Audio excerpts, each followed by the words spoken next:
యెహోవా దయాళుడు, ఆయనకు కృతజ్ఞతాస్తుతులు చెల్లించుడి అని వ్రాయబడింది.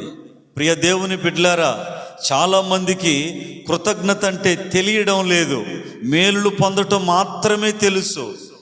ప్రియులారా, దేవునికి మనం కృతజ్ఞతలు చెప్పాలి, కృతజ్ఞతాస్తుతులు చెప్పాలి.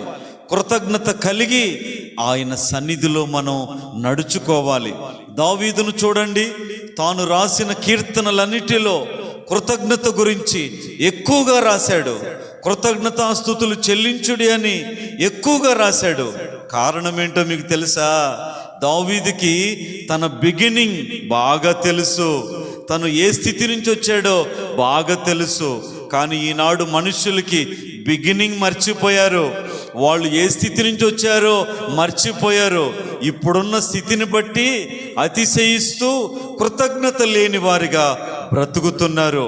మన దేవునికి మనం ఎల్లప్పుడూ కృతజ్ఞతగా ఉండాలి. ఈరోజు మనం పొందిన ఈ రక్షణ, ఈరోజు మనం పొందిన ఈ పాప క్షమాపణ, ఇదంతా మన దేవుడి యొక్క కృప. ప్రియులారా, ఆయన చిందించిన రక్తము. అందుకనే ఆయనకి ఎల్లప్పుడూ కృతజ్ఞత కలిగి జీవిస్తూ దేవునికి మహిమగా ఉండాలి. దేవుడు మిమ్మును దీవించునుగాక. ఆమేన్.